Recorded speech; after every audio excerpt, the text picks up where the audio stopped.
son 20 minutos de tiempo como máximo. Luego continúa inmediatamente el compañero y al final hacemos una ronda de preguntas.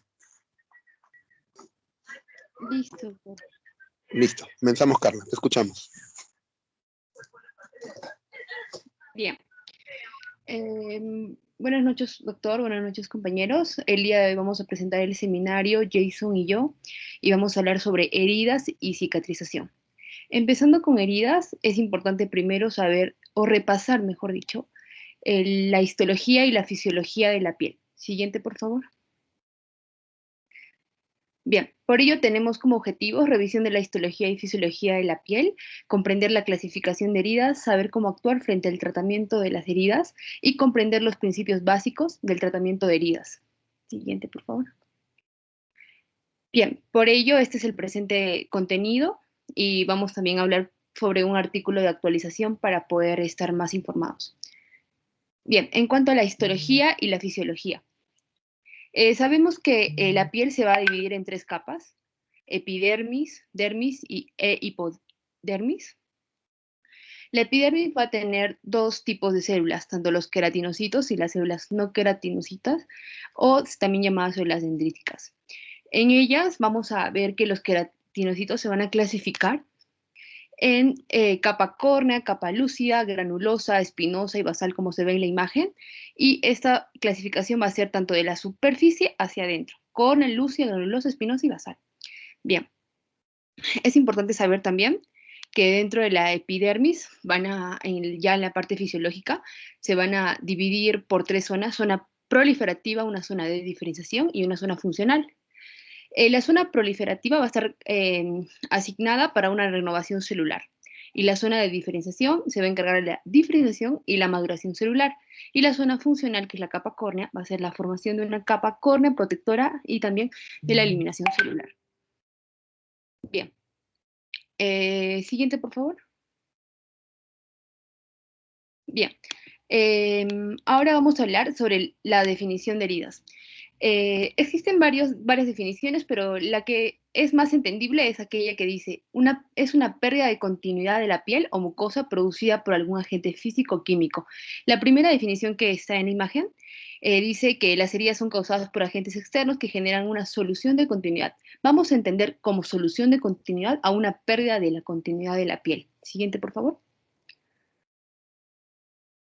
Bien, existen varias clasificaciones de diferentes autores que pueden clasificar a las heridas, depende de su naturaleza. Otras clasifican de modo que esta clasificación que les estoy presentando creo que engloba todas esas clasificaciones que existen. Vamos a clasificarlas pues en 4, según su naturaleza, según su profundidad, temporalidad y contaminación. Dentro de las, según su naturaleza, vamos a tener las siguientes. Ya, bien. Según su naturaleza: incisiones y sillamientos. Para empezar, las incisiones van a ser aquellas que van a ser causadas por objetos afilados y que no van a causar mayor sangramiento de la piel, ¿no? Va a haber una baja disrupción del aporte sanguíneo y ese tipo de heridas sanan rápidamente, en general en la cicatrización de primera intención. En cuanto al sillamiento, también van a ser conocidas como desaceleración y van a ser causadas por objetos que van a superar la fuerza de cohesión del tejido. Y también las capas de la piel se van a separar del tejido subyacente y van a ser acompañadas de una alteración de la vascularización, a diferencia de las incisiones. Y aquí ya se va a ver que los bordes van a ser irregulares o dentados, a diferencia también de las incisiones. Siguiente, por favor.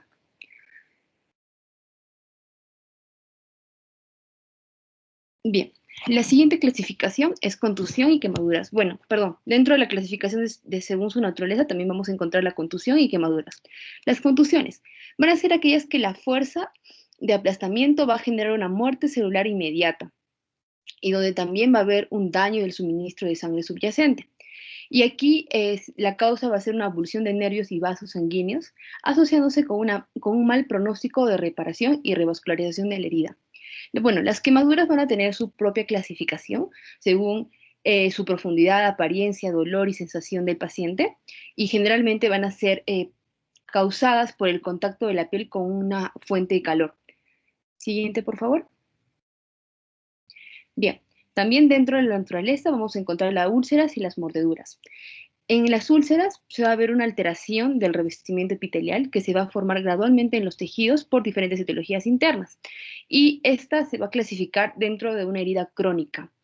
Y las mordeduras pueden ser causadas por animales o humanos también, y van a requerir cuidado porque estas se van a considerar como heridas infectadas o heridas contaminadas. Ese tipo de heridas requieren tratamiento de antibiótico específico. Siguiente, por favor. Bien, según su profundidad. En cuanto a la profundidad de la herida, tenemos que tener en cuenta que la clasificación va a depender del grado de penetración de la pérdida de continuidad, que implica estructuras desde la epidermis hasta el comportamiento muscular. Incluso va a llegar hacia las vísceras. Bien, vamos a tener, siguiente por favor.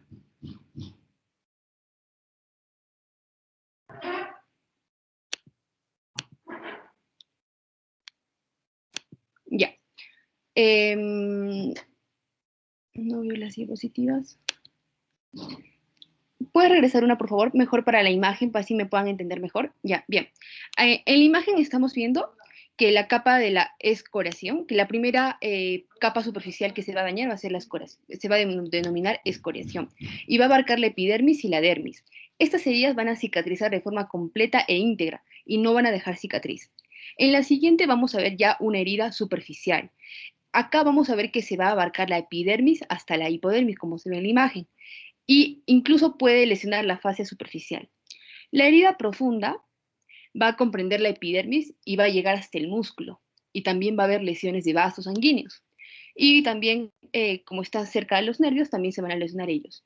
Y aquí puede alcanzar la fascia profunda del revestimiento muscular.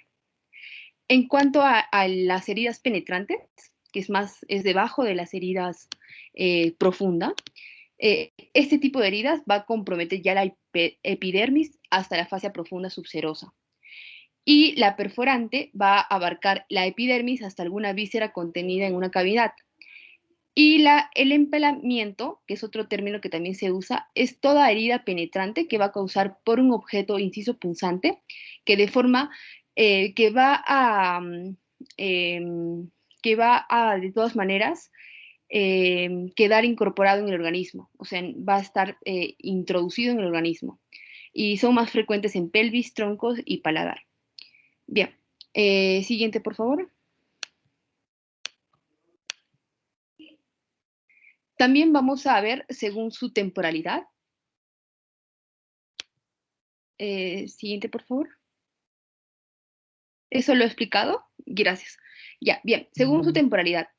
Se van a dividir en agudas, subagudas y crónicas. Las agudas van a ser aquellas que están con menos de 6 horas de evolución, y las subagudas entre 6 y 5 días, y las crónicas mayores a 5 días. Las agudas van a ser potencialmente estériles. Las subagudas pueden ocurrir con una simple colonización de heridas, y las crónicas se van a considerar como heridas crónicas en donde todas las heridas van a estar colonizadas por bacterias. Siguiente, por favor. Bien, según su contaminación, se va a clasificar como herida limpia contaminada, herida contaminada y herida sucia. La herida limpia, también llamada clase 1, van a ser aquellas que no están infectadas y van a mostrar signos de inflamación, y no van a mostrar signos de inflamación y están principalmente cerradas. Y aquí no se va a ingresar al tracto respiratorio, digestivo, genital o urinario, y por ende el riesgo de infección va a ser bajo, menor a 2. Y en las heridas limpias contaminadas, clase 2, va a ser donde aquellas donde van a atravesar la forma controlada de los tractos gastrointestinal, respiratorio, genitourinario. O sea, vamos a ya entrar a la zona donde de repente va a haber una mayor infección. Y no suele producir ninguna contaminación grave cuando se minimiza el riesgo. El riesgo es menor a 10. Siguiente, por favor. Bien, en las heridas contaminadas clase 3, son aquellas heridas que van a derramar contenido del tracto gastrointestinal en cavidades estériles, ya sea de forma causal o accidental, y pues van a provocar una contaminación, y el riesgo va a ser menor a 13 o de 13 al 20%. En heridas sucias o clase 4 se refiere a aquellas heridas traumáticas con tejido necrótico, y van a ver una infección o perforación en curso y van a presentar organismos conocidos en la herida. Tienen una infección que ya están presentes en el momento de la cirugía y el riesgo de infección es el 40% aproximadamente. Entonces vamos a ver en la siguiente diapositiva una lista de ejemplos de herida limpia que se puede presentar, ¿no? En una herida limpia puede ser una mastectomía, una cirugía de tiroides o hernias.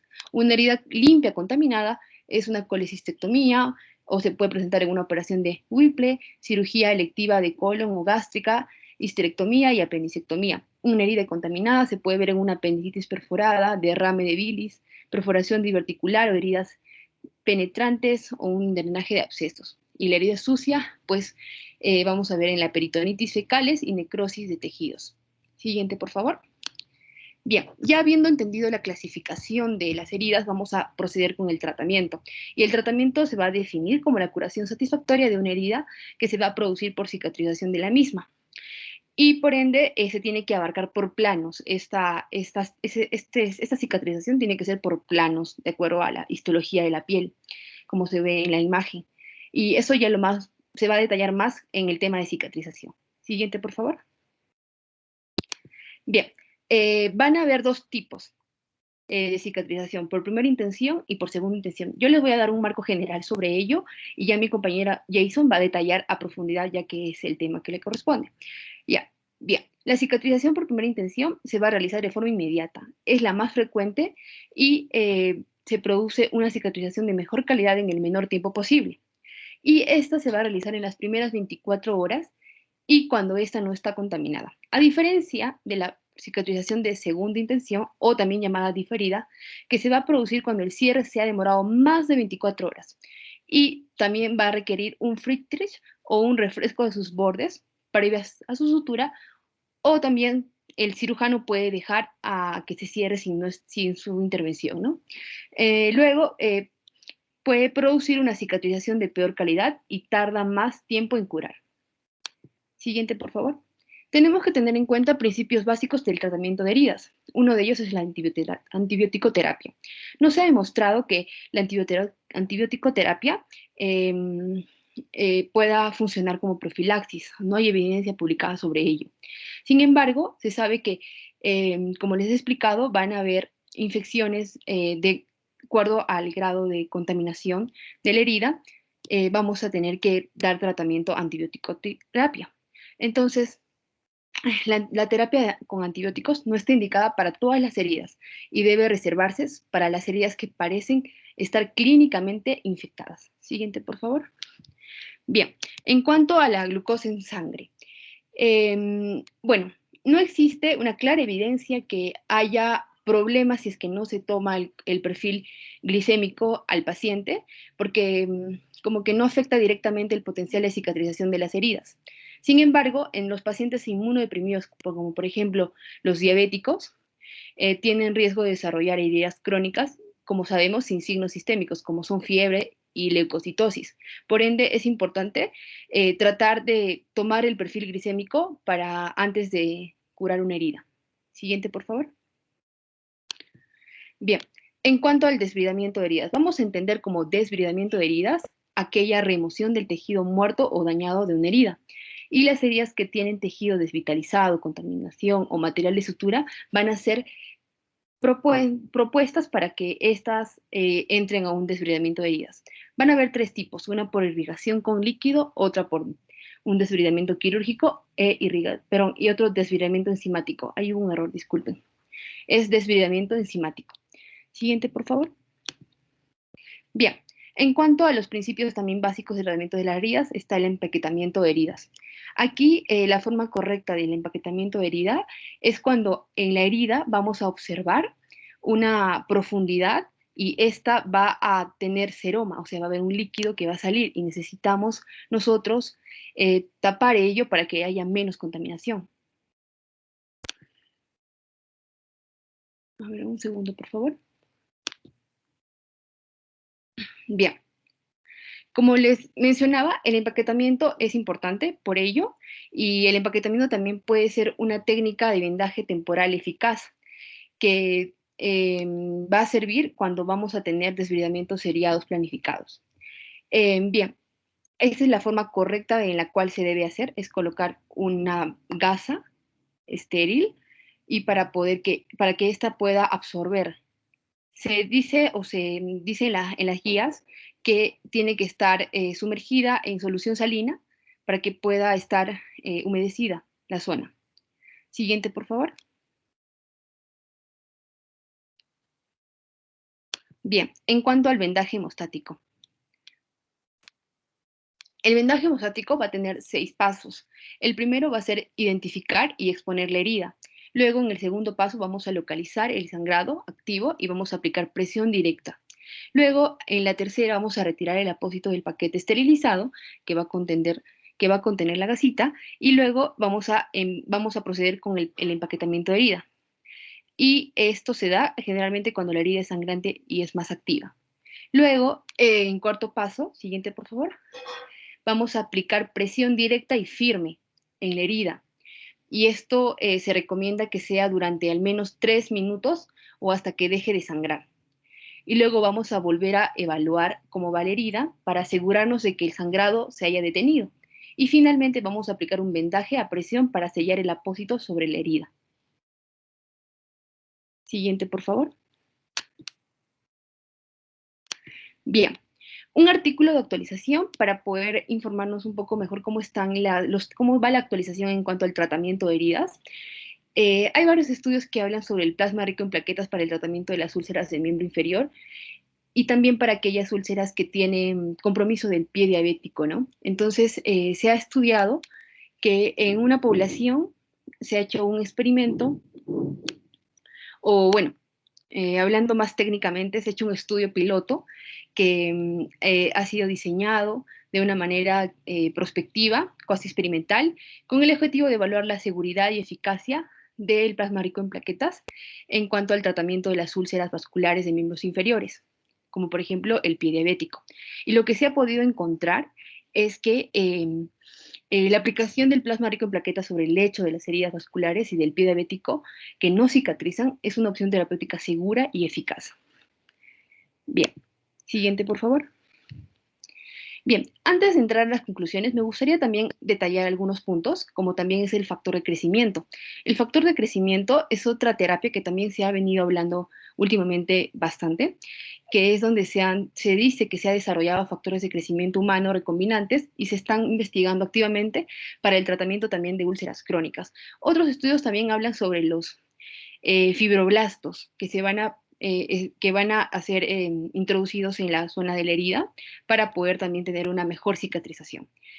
Bien, también tenemos que también tener en cuenta lo que son los antisépticos y los agentes antimicrobianos y lavado de las heridas previamente a las suturas. Bueno, con eso concluyo y les quiero dar estas últimas conclusiones que dice que las heridas se van a clasificar según su naturaleza, según su profundidad, según su temporalidad y según su contaminación. Los principios básicos del tratamiento de heridas tenemos que tener en cuenta que son la antibiótico terapia, la glicemia, el desbridamiento de heridas, el empaque de heridas y el vendaje hemostático. Y también se han desarrollado factores de crecimiento humano recombinantes y se están investigando activamente para el tratamiento de úlceras crónicas, como les mencionaba. Bien, muchas gracias, doctor, por su atención y compañeros. Voy a dar pase a mi compañero Jason para que pueda continuar con la cicatrización.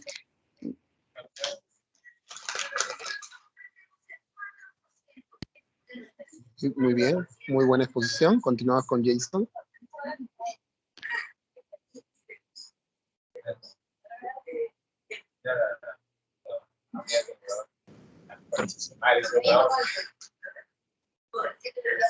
¿Aló?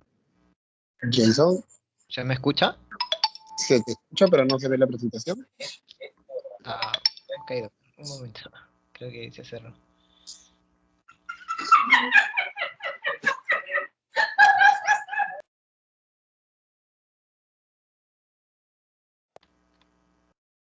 Ahora sí. Ahora sí se ve la presentación, ¿cierto?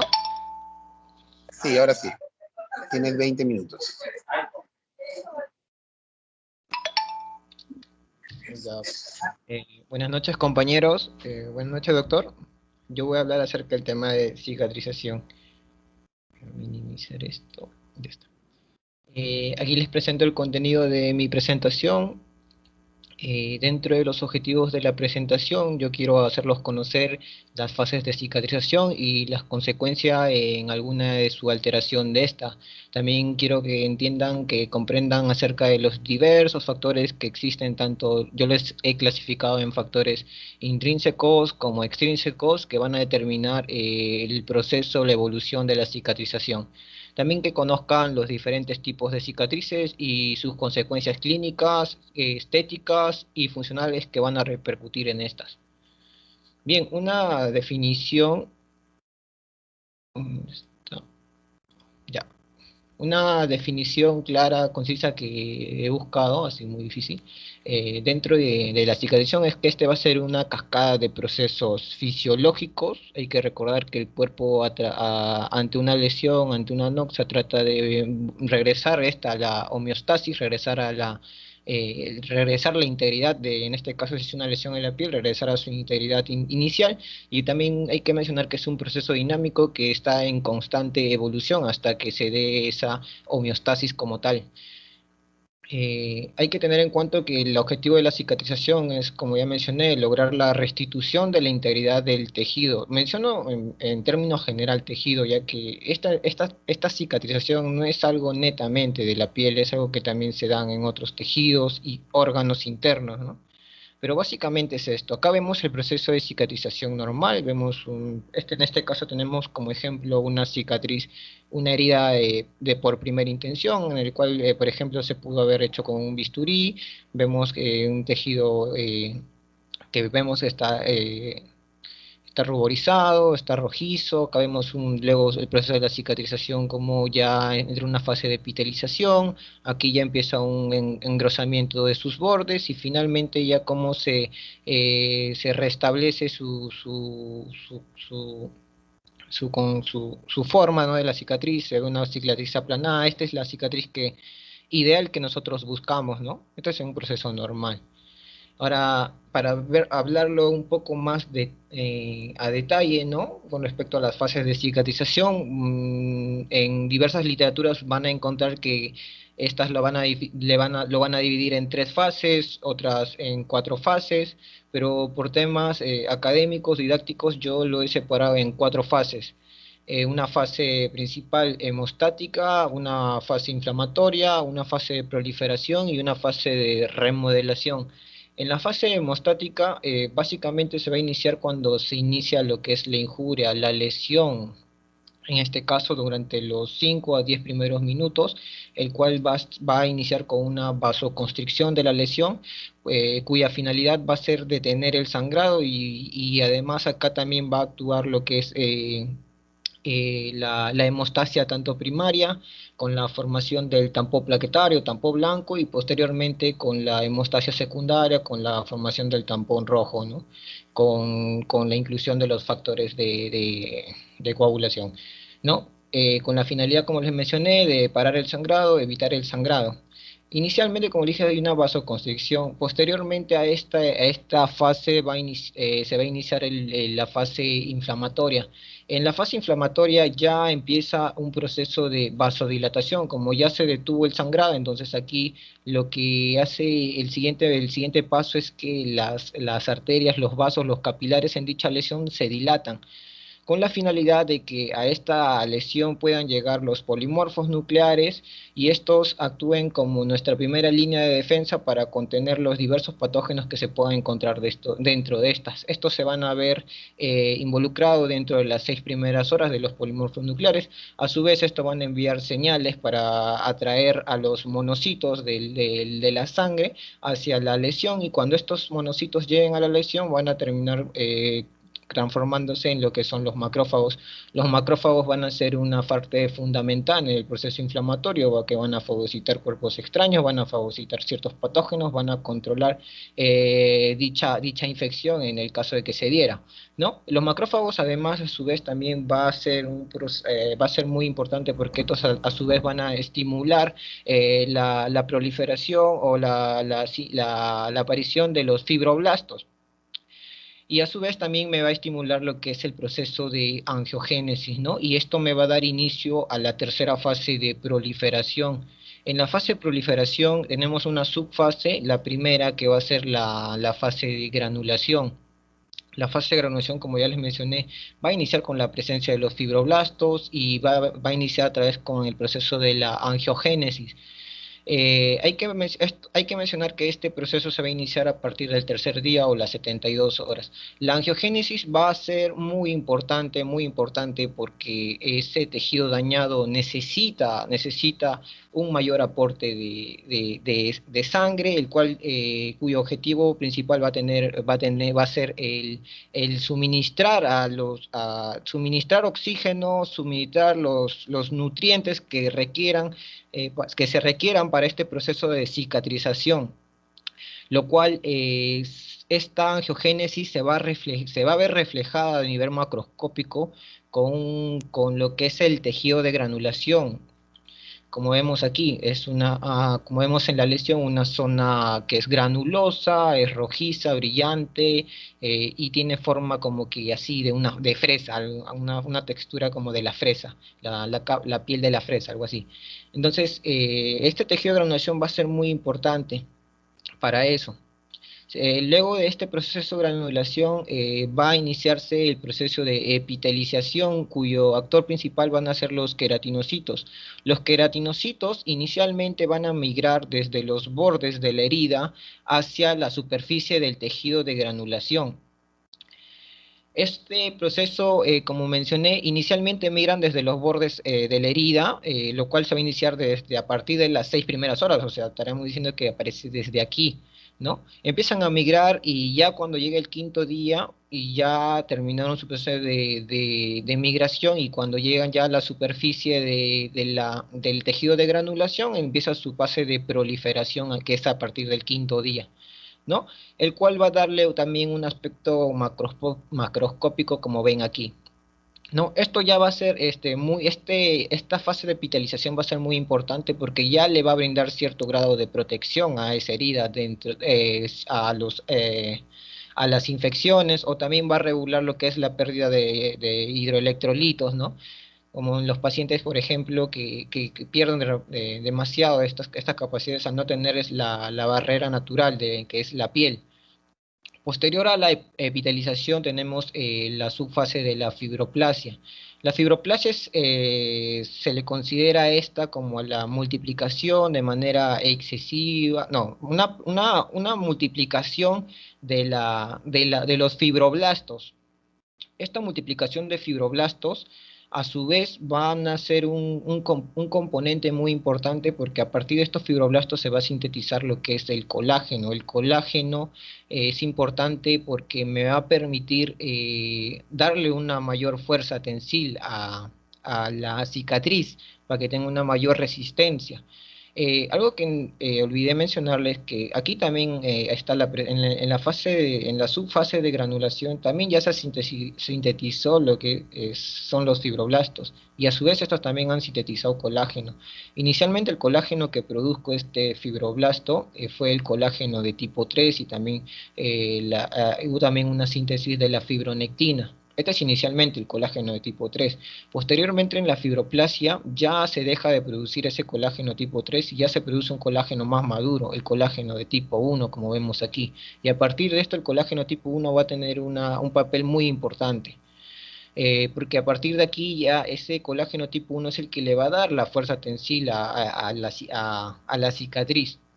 Posteriormente a esta fibroplasia, ya con la proliferación de los fibroblastos y la síntesis del colágeno de tipo 1, entra el proceso de contracción, la subfase de contracción. En la subfase de contracción, básicamente estos fibroblastos como su mismo nombre, se van a contraer y van a tratar de unir los bordes de la herida, reduciendo el tamaño de esa herida. Posterior a esto, ya entramos a lo que es la fase de remodelación. La fase de remodelación consiste en que las fibras de colágeno sintetizadas, las de tipo 1, de los que inicialmente, por ejemplo, se encontraban en forma paralela, por ejemplo, estos se empiezan a remodelar y se entrecruzan. Y a partir de esta fase de remodelación, la fuerza tensil ya aumenta considerablemente, llegando hasta a partir de 2 años aproximadamente ya a una fuerza tensil del 99%. Es importante recalcar, lo he puesto 99% porque luego de la cicatrización con la remodelación y su culminación de esto, esta cicatrización nueva nunca va a volver a tener los mismos componentes que tuvo la piel normal antes de la lesión, jamás, ¿no? Pues eso lo mencioné como un 99%. Además, también en este proceso de remodelación, el exceso de colágeno que se haya producido también se van a ir desechando a través de las enzimas de las colagenasas, ¿no? Manteniendo así, reduciendo también el volumen de la cicatriz, dándole un aspecto más uniforme, más natural, ¿no? Si es que todo sale bien. En este proceso de la fibroplasia, cuando hay demasiada síntesis de estos fibroblastos, una demasiada proliferación de esto, me va a producir ciertas aberraciones como son las cicatrices hipertróficas, las cicatrices, por ejemplo, en ausencias de estas fibroblastos y de colágeno va a producir una cicatriz de tipo atróficas o otro tipo de cicatrices que vamos a hablar posteriormente, ¿no? De ahí la importancia de comprender estos procesos. Luego hay que hablar acerca de ciertos factores que van a intervenir en el proceso de cicatrización. Yo los he dividido en intrínsecos y extrínsecos. Va a ser muy importante entender esto porque la cicatrización va a depender según el tipo y la localización de traumatismo. Por ejemplo, si es una cicatriz muy grande, entonces la cicatrización va a ser mucho más lenta por obvias razones. Y además también, por ejemplo, imagínense que de repente la herida o el traumatismo fue en la cara. En la cara, sabemos que la cara es una zona que está muy vascularizada, entonces el hecho de vascularización me va a permitir una cicatrización mucho más rápida y mucho más correcta de estos. Ahí va porque es importante el tipo y la localización del traumatismo. También es importante la limpieza de la herida, un proceso, una herida que es sucia, una herida que está infectada, también estos van a reducir, van a estimular la proliferación de polimorfos nucleares, lo cual va a retrasar el proceso de cicatrización. Pues es que es importante también tener en cuenta con respecto a la limpieza de la herida. También la presencia de cuerpos extraños, pues es que se hacen, por eso es que se extraen, por ejemplo, los tejidos necróticos, muertos u otros cuerpos extraños, porque estos también van a permitir el correcto proceso de cicatrización. En caso de no hacer estos deshebriamientos, como ya se mencionó, ralentizan este proceso. Esto es con respecto a los intrínsecos. Con respecto a los extrínsecos, hay otros factores como por ejemplo la edad y el estado general. Por ejemplo, en los adultos mayores, nosotros sabemos que los adultos mayores, su proceso de cicatrización es mucho más lenta que el de un adulto joven, ¿no? Existen ciertos contextos genéticos, o por ejemplo en el síndrome de Marfan, que tienen alteraciones en lo que es la alteración en la síntesis de matriz extracelular, principalmente por ejemplo el colágeno y los fibroblastos, por ejemplo, ¿no? Que también estos síndromes alteran el proceso de cicatrización. La desnutrición es otro factor importante. Como yo les mencioné, para que el proceso de cicatrización se dé, tiene que haber una buena vascularización que dé los aportes tanto de oxígeno como de nutrientes que se requieran para que este proceso se dé con total normalidad. Pues es que ahí está la importancia de la clase de lo que hoy se mencionó también. El tabaco produce también el tabaco contiene lo que es la nicotina y el monóxido de carbono. Nosotros sabemos que el monóxido de carbono tiene una mayor afinidad por la hemoglobina, 200 veces mayor a la del oxígeno, y por lo tanto este monóxido de carbono del tabaco va a desplazar los oxígenos de la hemoglobina y prácticamente no va a llegar un buen aporte de oxígeno a los tejidos que están en lesión, y por lo tanto el proceso de cicatrización no se va a dar correctamente. Además, el tabaco también, la nicotina produce un efecto vasoconstrictor periférico, y eso también va a repercutir en el proceso de cicatrización. Va a haber una menor perfusión sanguínea a nivel de estas lesiones y se va a alterar el proceso de cicatrización. La diabetes, como nosotros sabemos, las microangiopatías, las macroangiopatías, que también producen un proceso de isquemia por ejemplo, en una zona donde hay una herida. Por ejemplo, los pacientes que son estos pacientes suelen tener ciertas neuropatías, se suelen hacer ciertas heridas en los pies. Entonces, cuando se forman estas heridas, súmale los procesos de macroangiopatías, entonces la cicatrización se ve completamente alterada en los pacientes diabéticos. De ahí las complicaciones de los pacientes con pie diabético. Luego también existen otros elementos iatrogénicos, los fármacos. Aquí hay que recalcar ¿cómo se llama? Los corticoides, ajá, exacto, los corticoides, porque los corticoides ustedes saben que lo que hace básicamente es destruye lo que son las fibras de colágeno. Entonces, ese es uno de sus factores. Además, también de eso también disminuye, es un antiinflamatorio potente y también disminuye también lo que es por ejemplo, la proliferación, la llegada de los polimorfos nucleares a la dicha lesión, y por lo tanto hay una mayor complicación de infecciones en la herida, por ejemplo. Y lo que mencioné, ¿no? Lo de la lisis de del colágeno, ¿no? Entonces esto no va a permitir una correcta cicatrización y se va a ver complicaciones de heridas infectadas o desinencias de las suturas que se hicieron en dicha lesión, ¿no? Y esto se ve frecuentemente en la utilización de los corticoides, tanto oral como tópicos. Luego también tenemos un proceso neoplásico evolutivo. Esto está básicamente relacionado con lo que es el síndrome consuntivo, constitucional, ¿no? Los pacientes también en estos pacientes también tienen ese proceso de la pérdida de peso involuntaria, entonces hay un balance negativo en lo que es la nutrición también, y se va a repercutir mucho. De ahí hay que mencionar en términos generales enfermedades crónicas o un síndrome inflamatorio crónico. Algo que hay que mencionar también, ya hablamos de ciertos factores que van por ejemplo, intervenir en el proceso de cicatrización. Ahora hay que hablar acerca de algunas medidas preventivas, ¿no? O sea, ¿qué medidas podemos hacer antes del proceso, antes de, por ejemplo, una intervención quirúrgica? Por ejemplo, primero, la medida preventiva es evitar las intervenciones quirúrgicas, o sea, en el que haya no sé, un corte y, por ejemplo, inicia el proceso de cicatrización. Entonces debemos evitar las intervenciones quirúrgicas innecesarias. Así, es una medida preventiva así, de cajón, por así decirlo. Luego tenemos que pensar si realizamos una intervención quirúrgica, entonces tenemos que tener en claro que estas suturas no tienen que tener una gran tensión, o sea, hay que mantenerla, y estas suturas a nivel de la piel no debemos someterlas a gran tensión. Entonces, acá lo correcto sería, por ejemplo, si hacemos una herida profunda, por ejemplo, tendríamos que cerrar por planos y a nivel superficial, a nivel de la piel, ya hacer las suturas sin tensión, porque ya que si hacemos una sutura con tensión, esto estimula una mayor proliferación excesiva del colágeno y me puede producir ciertas alteraciones en los procesos de cicatrización. Luego, otra recomendación quizás es la eversión de los bordes de la herida. O sea, quedaría de esta forma, o sea, que los bordes de la herida estén como que unidas, pero hacia el exterior, y quedaría algo así, ¿no? Luego las suturas que ya mencioné, que no deben hacerse mucha tensión y con el nudo hacia un lado.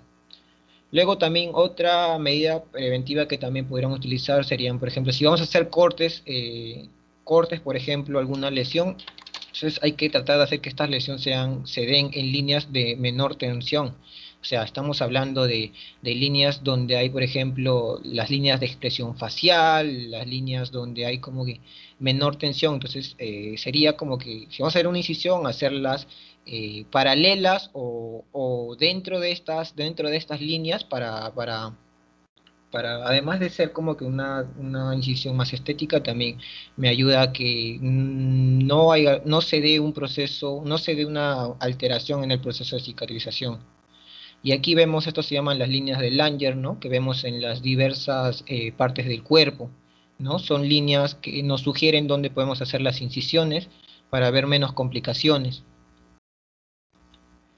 Ahora hablando un poco de los tipos de cicatrices, la guía donde obtuve la información lo clasificaba en 4 tipos. Vemos cicatrices normotróficas, que son las cicatrices planas, las ideales, las que todos quisiéramos tener, ¿no? Al final, ¿no? Son cicatrices que tienen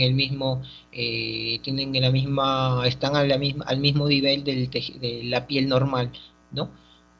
Luego tenemos las cicatrices atróficas, es una cicatriz deprimida, por ejemplo, en las secuelas de acné, por ejemplo, se ve comúnmente este tipo de cicatrices, y básicamente por una ausencia de síntesis de matriz extracelular, tanto de colágeno como de fibroblastos, ¿no? Entonces te dan este, este tipo de cicatriz. Luego vamos a ver dos tipos de cicatrices que son sobrelevadas, por así decirlo, a comparación de la piel adyacente normal, van a estar sobrelevadas ambas, y van a tener diferencias claras ambas, ¿no? A estas dos se las van a considerar cicatrices anormales, cicatrices patológicas. ¿Por qué? Porque además de repercutir estéticamente, también van a repercutir en algunos casos en la funcionabilidad, más si se encuentran en zonas donde son demasiados móviles, ¿no? Ya sean articulaciones, por ejemplo, van a tener una mayor repercusión. Y además estas también van a afectar clínicamente al paciente, porque en su proceso activo, en su proceso, por ejemplo, en el proceso inflamatorio, en estos casos van a producir dolor, van a producir prurito y otras complicaciones más, ¿no? Las hipertróficas básicamente se limitan a la zona de lesión. Por ejemplo, si a este paciente se le hizo un corte a este nivel, entonces esta lesión va a ser sobrelevada, dado un proceso exagerado de la síntesis del colágeno. Van a tomar ese aspecto sobrelevado, redondeado, voluptuoso. Entonces, pero se va a limitar a la lesión, netamente a la lesión. En cambio, las quiloides, por ejemplo, si se hizo un corte a este nivel, un corte donde está mi puntero, por ejemplo, las queloides van a sobrepasar los límites de la lesión, o sea, van a acaparar parte de la piel normal, sana, circundante, o sea, van a tomar parte de la piel normal. Y pues es que esa es la diferencia entre las queloides y las hipertróficas. La hipertrófica se limita, la queloides sobrepasa los bordes y tienen ese aspecto más grotesco. Acá también dentro de un artículo encontré algunas diferencias, ¿no? Hay que entender que las cicatrices queloides, básicamente es eso, ¿no? Con respecto a la cicatrización hipertrófica, por ejemplo, esta tiende a regresionar en base al tiempo, a partir del año y medio o 2 años, por ejemplo, esta cicatriz hipertrófica tiende a tener la apariencia de una cicatriz normal, y en cambio la queloidea, a partir del tiempo, esta no tiende a regresionar. Esa es la otra diferencia con respecto a la cicatriz hipertrófica y la queloide.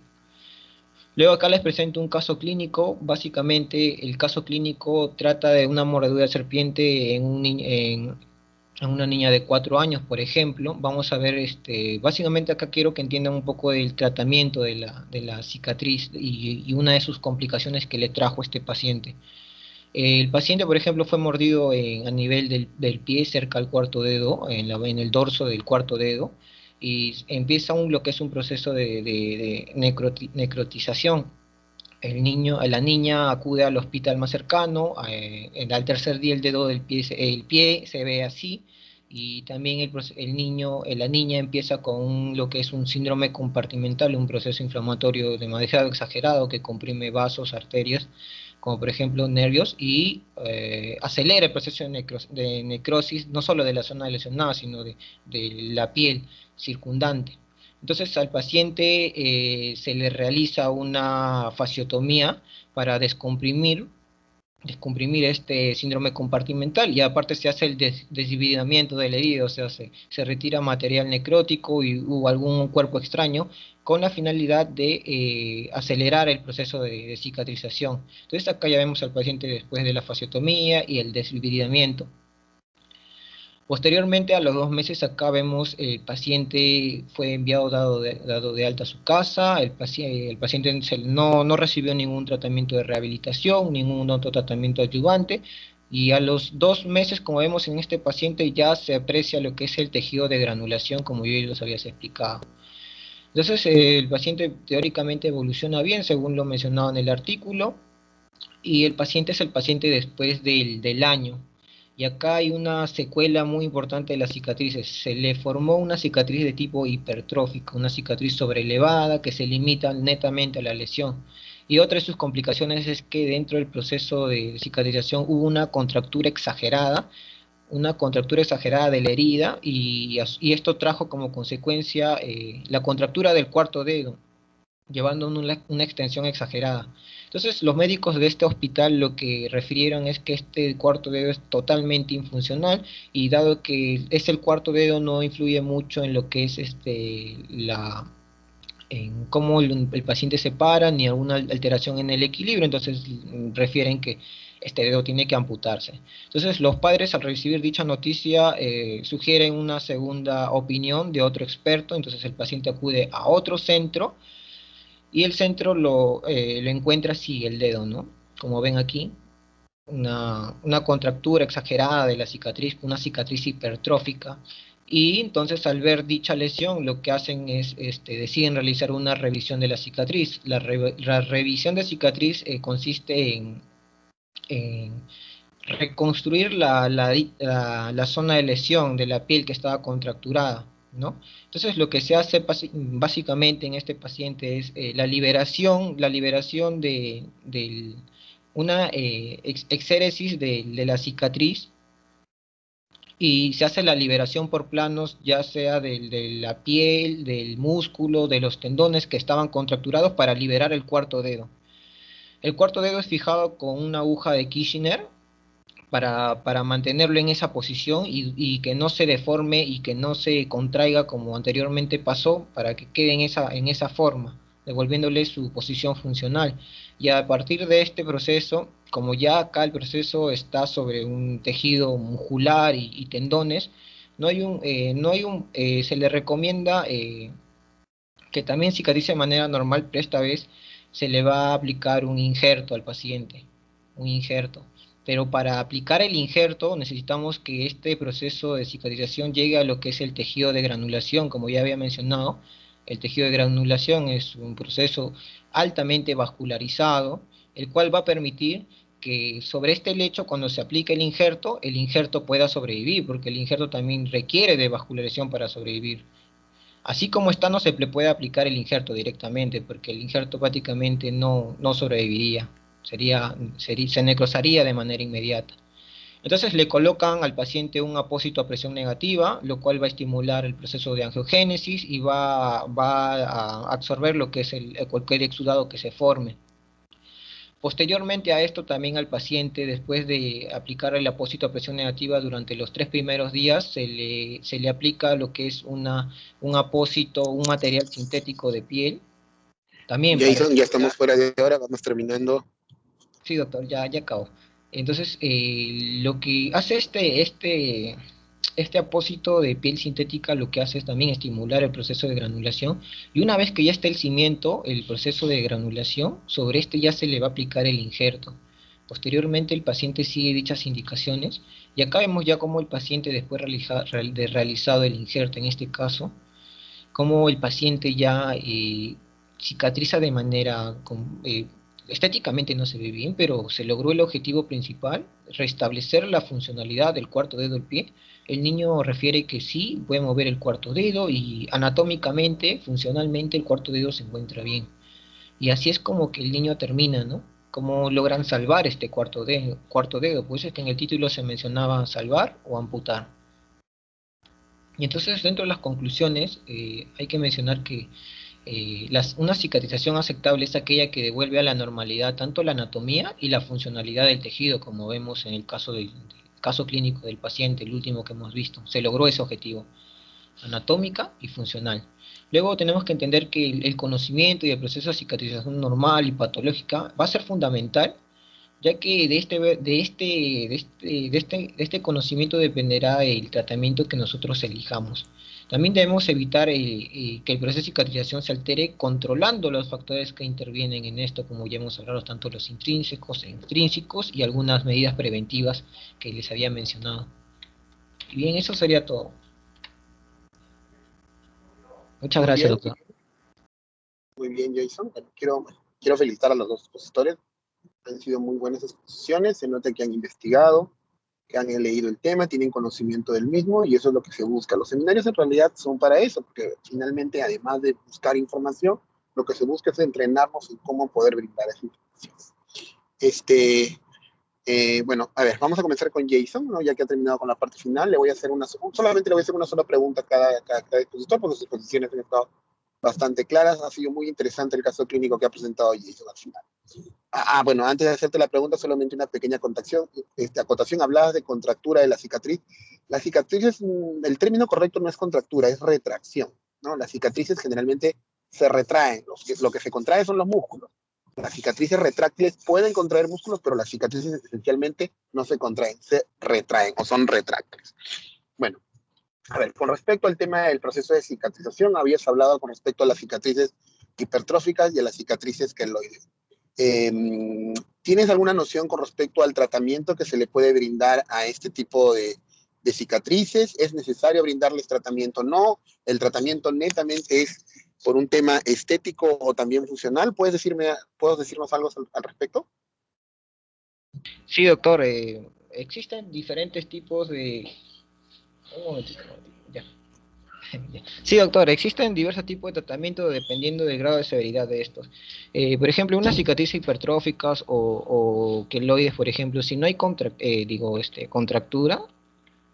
Doctor, lo que pasa es que con respecto al tema de contractura, así es como lo menciona el artículo, y en las Ya. fases de cicatrización, por ejemplo, dentro de la fase de proliferación, también las subfases lo mencionan como un proceso de contractura.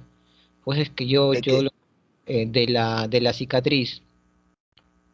Bueno, probablemente debe ser el término en la traducción, porque el término correcto es retracción. Pero bueno, ya, igual, la idea es que entendamos, ¿no? Que lo que hay es un acortamiento de las fibras, ¿no? Porque el colágeno se retrae, lo que se contrae son las fibras musculares. Pero bueno, ya, entendemos el término que sí tiene que ver a un tema del acortamiento en cuanto a lo que es elasticidad. Ya, bueno, si continúa. Sí, doctor, cuando hay, por ejemplo, ese grado por ejemplo, si es una cicatriz hipertrofia coloide y no presenta una contractura o un acortamiento de estos, Ujú. entonces se puede usar diversos tratamientos, como por ejemplo el de primera línea son los corticoides intralesionales, ¿no? Se aplican los Bien. corticoides, o también hay otras medidas preventivas, como por ejemplo el gel de silicona, que se le aplica básicamente para lo que es estimular el aplanamiento de la cicatriz y no se forma una sobreproducción de colágeno, por ejemplo, ¿no? Ya cuando hay, por ejemplo, una cicatriz ya con un cierto grado de contractura leve, ya se puede sugerir lo que es la exéresis de dicha lesión y adyuvarle a este, por ejemplo, la aplicación de los corticoides, ¿no? O también, Hacer el tratamiento combinado. ajá, Tratamiento combinado, quirúrgico más tratamiento médico combinado, exacto, intralesional. Claro, ajá. para no volver al mismo problema. Ya, Otros y existe, sí, continúa. Existe también cuando hay una contractura grave, ya como vimos en el En caso el caso. clínico. En este caso ya se sugiere no solamente la exéresis de la lesión, sino es que acá también ya se le aplica ya injertos o dichos apósitos sintéticos, ¿no? Ya este es como respecto, o sea, ya viene una parte, un abordaje mucho más, más sofisticado, mucho más Claro. Justo a complejo. propósito de eso, ¿y cuál era justamente en el caso la idea de la aplicación o sea, en qué favorece el uso de injertos en el proceso de la cicatrización de estas heridas, por ejemplo? ¿Por qué no esperar a que la propia piel regenere? Mm, Teóricamente ya es como que ya no es y lo que había entendido respecto a los injertos es que ya le da como que un soporte, ya es como que darle una base ya epitelizada, ya no reducir la Ah, contracción, la síntesis del colágeno, ¿no? Que no se produzca en es, exceso. esencialmente es reducir la respuesta inflamatoria crónica. Eso es lo que se busca con la utilización de injertos, ¿no? Y por lo tanto reducir todas aquellas manifestaciones que se han señalado, ¿no? Si nosotros dejamos o si nosotros hacemos que la piel vaya rellenándose a partir de los bordes, para ello eventualmente o esencialmente tenemos que ir debridando bordes o cortando bordes, cortando la fibrina que se pueda formar y generando una nueva respuesta inflamatoria, ¿no? Para que poco a poco vaya creciendo piel, digamos, desde los bordes, desde lo periférico hacia lo del centro, ¿no? Pero eso es lo que se busca, eliminar la respuesta inflamatoria exagerada que es lo que va a dar hecho o qué es lo que va a dar lugar a la formación de este tipo de cicatrices. Entonces, la utilización de injertos Si bien es cierto, también va a haber reacción inflamatoria, van a ser mucho más pequeñas, mucho más severas y además van a ser localizadas. Van a ser pequeñas reacciones inflamatorias localizadas en ciertas zonas que van a dar lugar a menor formación de cicatrices o de retracciones, que pueden ser, en realidad, el uso de los injertos, que pueden ser injertos, autoinjertos o incluso injertos sintéticos, cualquiera de los tres disminuye en gran medida la reacción inflamatoria, acorta el tiempo de cicatrización y bueno, pues, pero definitivamente tienen también un alto riesgo requieren ciertas condiciones necesarias para poder ser utilizados y esencialmente, básicamente están dados con el tema de la vitalidad de la herida. Es necesario que haya vitalidad en la herida, es necesario que haya buenos procesos de cicatrización, es necesario que el paciente esté, a propósito del caso, normonutrido para que puedan darse o brindarse las condiciones para que un injerto sea aceptado. Muy bien, Jerry. Muy bien. Sí, Vamos a continuar con tu compañero. Estás muy bien. muchas A ver, Carla, tú habías hablado con respecto al tema de las heridas y bueno, digamos, la única parte importante que sería bueno que aclaremos es con respecto a la clasificación de las heridas según el grado de contaminación. Al respecto, dices algunos ejemplos. Cuando es una herida limpia, cuando es una herida limpia contaminada, cuando es una herida contaminada y cuando es una herida sucia. Por ejemplo, habías dicho que una operación de Whipple es considerada una herida limpia y, por ejemplo, una cirugía de apendicectomía necrosada, una apendicectomía perforada, perdón, era una herida contaminada. No, al respecto, en realidad, hay muchas situaciones controversiales al respecto, en donde a veces confunden un poco de cómo esencialmente llevar esa clasificación o cómo clasificar esencialmente este tipo de heridas o incisiones quirúrgicas. Porque es importante así conocerlas porque en función a ello nosotros vamos a determinar el riesgo de infección de las heridas, ¿no? Y ante ello, hay una forma de distinguirlo, especialmente para el tema para nuestra especialidad, para cirugía general, que tiene que ver en función a el ingreso o no a la manipulación del aparato digestivo. Con respecto a esa forma de cómo clasificarla, en limpia, contaminada, ¿tienes alguna idea o una noción de cómo es esa clasificación o cómo es ese concepto?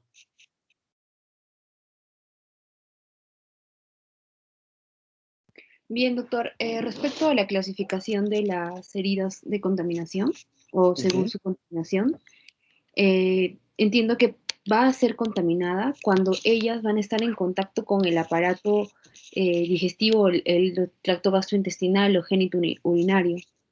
Claro. A ver, esencialmente, justamente la controversia se da en decir, por ejemplo, en las heridas limpias sabemos que no hay participación de ninguno de estos sistemas. Cualquier herida o incisión quirúrgica en donde no haya participación del aparato digestivo, genitourinario, reproductor, es una herida limpia, ¿correcto? En eso no hay mayor controversia. Una herida sucia es aquella cuando hay elementos contaminantes extraños o digamos, ajenos, en este caso a la cavidad abdominal. Por ejemplo, que hayan heces, o haya tierra, de repente por heridas traumáticas, etc. Esas son heridas sucias. Tampoco no hay mayor controversia. El tema está en las heridas limpias contaminadas y en las heridas contaminadas. Porque en ambas hay apertura de la cavidad del aparato digestivo, urinario, reproductor. ¿Cuál es la diferencia entre una y la otra? Ya entiendo, doctor. En las heridas limpias, como su nombre lo indica, no van a estar infectadas. En las limpias contaminadas, Ah, claro, en las heridas limpias, clase 1, las heridas limpias contaminadas, Ya. clase 2, ahí ya se va a ver van a atravesar de forma controlada los tractos gastrointestinales. En cambio, en las heridas limpias no van a atravesar los Claro, dos. las heridas limpias no van a atravesar. En las limpias contaminadas, Ahí se atraviesan, pero de forma controlada, pero no en las, va a conta- haber ninguna en las contaminación con- grave. La diferencia esencialmente está dado en función a la posibilidad de nosotros haber hecho un control infeccioso previo. Por ejemplo, en realidad en eso está, por ejemplo, por lo menos en nuestra especialidad lo manejamos así. Por ejemplo, una herida limpia contaminada es una incisión en la cual nosotros vamos a trabajar en el aparato digestivo, ¿no? Es una cirugía por ejemplo, una operación de Whipple, como la que tú has señalado, en donde manipulamos estómago, manipulamos yeyuno, manipulamos páncreas, manipulamos vesícula, es decir, manipulamos aparato digestivo y además glándulas anexas. Pero una operación de Whipple es una cirugía electiva, es una cirugía programada, no es una cirugía de emergencia, es decir, nos ha dado chance de preparar desde todo punto de vista al paciente, a todo nivel para evitar complicaciones desde varios puntos de vista y también desde el punto de vista infeccioso. Es un paciente que probablemente haya recibido profilaxis antibiótica, es un paciente que probablemente ha recibido algún grado de prevención para la infección de las heridas, ¿no? Incluso a la hora de entrar a sala de operaciones, hemos utilizado clamps, hemos utilizado campos operatorios limpios, o tenemos la suficiente cantidad de campos para proteger la pared, etcétera, ¿no? O sea, vamos preparados. Incluso en la actualidad existen retractores de pared abdominal que evitan el contacto absoluto del contenido del aparato digestivo con en la pared abdominal, como se llaman los retractores de tipo Alexis, ¿no? Para darles un ejemplo. Entonces, pero todo eso lo hacemos en la medida de que ha sido una cirugía programada o electiva. Entonces, toda cirugía en la cual hay participación o hay apertura, perdón, del aparato digestivo, genitourinario o respiratorio, pero es una cirugía programada, electiva, que nos da chance a prepararnos, sus heridas o las decisiones quirúrgicas pueden ser consideradas como heridas limpias contaminadas, por ejemplo, la operación de Whipple, una operación de un cáncer colorectal lectivo, un cáncer gástrico, etcétera, ¿no?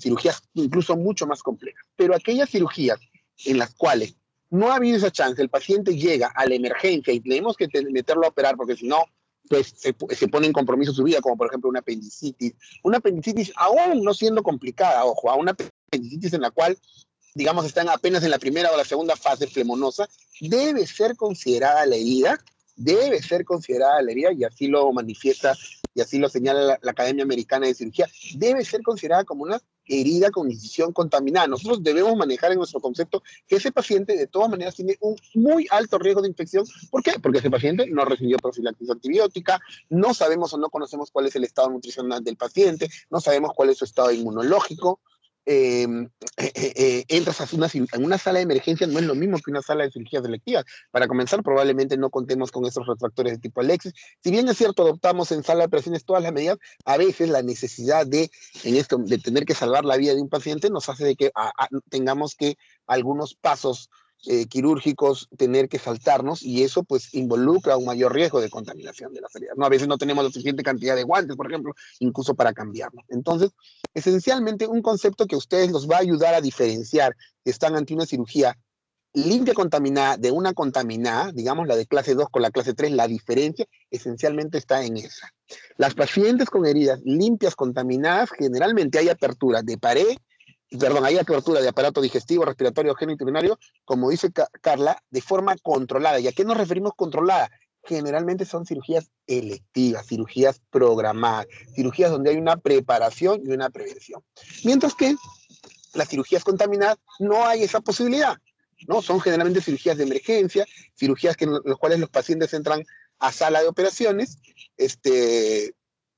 de forma intempestiva, que es como ocurre en las emergencias, y lamentable, o por ejemplo en las obstrucciones intestinales, ¿no? Los pacientes con una obstrucción intestinal tenemos que entrar a liberar los intestinos que están hinchados, hematizados, a veces con restos de comida y demás, y bueno, pues lamentablemente ya el grado de contaminación es mucho mayor. Ya, Carla, eso era solamente para poder aclarar el tema, pero igual, muy buena tu exposición, muy buena tu presentación, muy didácticos tus gráficos y también muy bueno tu artículo. Bueno, y voy a hacer, a ver, en aras del tiempo y solamente una sola pregunta al auditorio, y va a ser voluntario. El que desee lo puede responder y obviamente eso va a significar una nota adicional, un punto adicional a parte de la. Quiero que me digan si ustedes han escuchado, han leído o saben algo con respecto a el uso de las bolsas de Bogotá para el cierre de la pared abdominal. A ver, en primer lugar, si no saben ya para yo poder describirles, ¿alguien sabe, alguien ha escuchado, alguien quiere participar con respecto a que tengan conocimiento? Y ojo que los ponentes también pueden participar con respecto al uso de la famosa bolsa de Bogotá en los cierres de la pared abdominal, en el cierre de la pared abdominal.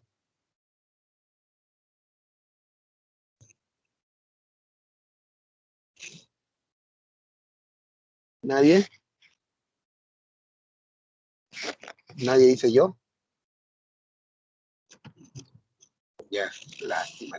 Bueno, la Bolsa de Bogotá fue bueno, como su nombre lo dice, fue originalmente, inicialmente fue creada en Colombia por los cirujanos de trauma, ¿no? Sobre todo fue bastante usada durante la época de la famosa guerra interna que tuvieron los colombianos con la guerrilla, ¿no? Prácticamente fue una guerra interna donde hubo mucho, donde ellos progresaban desde el punto de vista de salud. Dice que siempre no hay mal que por bien no venga. Eso hizo que Colombia eh, eh, avance y progrese mucho en lo que es cirugía de trauma a nivel de Latinoamérica, a nivel de Sudamérica definitivamente debe ser uno de los países que mejor maneja la cirugía de trauma, ¿no? Pues a la gran cantidad de digamos, ay, perdón, debido a la gran cantidad de pacientes que han tenido al respecto. La Bolsa de Bogotá fue un aditamento que se utilizó para aquellos pacientes que tenían que ser relaparotomizados, es decir, pacientes que tenían que ser reintervenidos o reoperados en varias oportunidades. ¿Por qué? Porque, por ejemplo, entraron por algún, no sé, algún estallamiento de alguna bomba o balas, y los pacientes estaban tan inestables que el paciente tenía que entrar, controlar daños, y eso se llama cirugía de control de daños, y luego reingresar o reoperar a las 48 o a las 72 horas, cuando esté estabilizado el cuadro, para poder recién poder ser operado, no reintervenir, de repente sacar una víscera o algo adicional. Entonces antes se abrían, entonces se hacía la cirugía de control de daños, se cerraba al paciente, luego se tenía que volver a abrir al paciente, entonces, y en esos procesos había pérdida de tiempo, cada incisión, cada corte que se le hacía al paciente era mayor desnutrición del paciente. Entonces se ideó una forma de cómo no tener que abrir y cerrar al paciente, abrir y cerrar la pared me refiero, pero del mismo tiempo generar un estado de asepsia o antisepsia o un estado de esterilidad entre las vísceras y el exterior, y se utilizaron o se crearon estas famosas bolsas de Bogotá, ¿no? Estas bolsas de Bogotá que nosotros los llamamos aquí en el país como las bolsas, nosotros, bueno, son unas bolsas de un tejido de sintético, de polipropileno, que no generan rechazo al paciente, que se fijaban al borde de la pared dejando el abdomen abierto. Entonces era como abrir un cierre, se entraba a operar, se descosían los bordes y ya estaba dentro de la cavidad en pocos segundos, ¿no? El problema o la limitante de estas bolsas de Bogotá, era después, una vez que tú hayas cumplido tus objetivos, no sé, hayas reoperado al paciente las 4, 5, 6, 7 veces y hayas logrado salvar la vida del paciente, ¿cómo cierras la pared abdominal? Una vez que la pared abdominal ha quedado abierta por mucho tiempo, los bordes siempre se retraen y quedaba toda la pared abierta. Entonces, lamentablemente no había forma de cerrarlo, digamos, herméticamente ajustando los bordes. Quedaban a tensión, Entonces, de forma sucesiva se iban granulando los bordes, afrontando de poco a poco y dejando la bolsa de Bogotá ahí presente, ¿no? Y eso fue considerado por mucho tiempo un cierre por segunda intención también, y después un cierre por tercera intención cuando ya se fue afrontando los bordes. El uso de la bolsa de Bogotá ha servido o sirve no solamente para el cierre de pared abdominal en pacientes multioperados, sino también, por ejemplo, en algunas patologías como por ejemplo el síndrome de hipertensión abdominal o el síndrome compartimental, en donde la presión intraabdominal está generando tal daño a los órganos que es necesario descomprimirlos para poder generar confort, digamos, ¿no? O liberar a los órganos de presión. Y les hablaba de la Bolsa de Bogotá porque en la actualidad ya ha sido reemplazada o está siendo reemplazada por las famosas terapias basadas de succión negativa de la pared abdominal, que creo que de algo al respecto se refirió hoy, ¿no?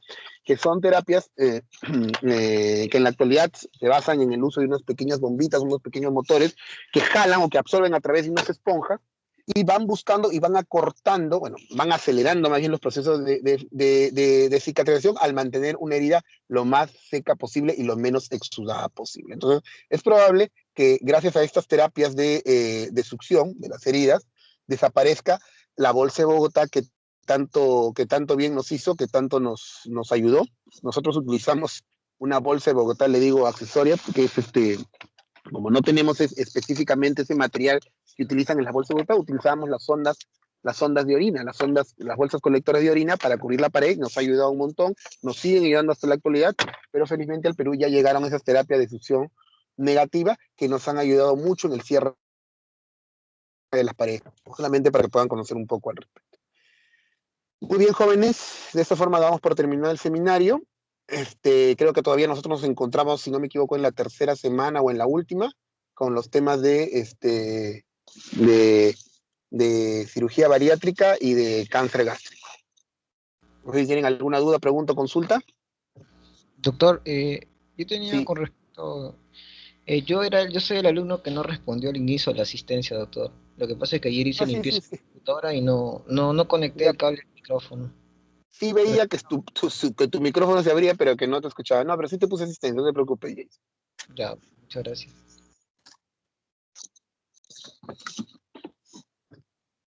Listo. Muy bien, chicos, que pasen buenas noches. Ya nos estamos encontrando en las próximas clases. Hasta luego. Hasta luego, doctor, gracias. Hasta luego, doctor. Buenas noches, doctor. Buenas noches. Gracias, doctor. Hasta luego. Gracias, doctor.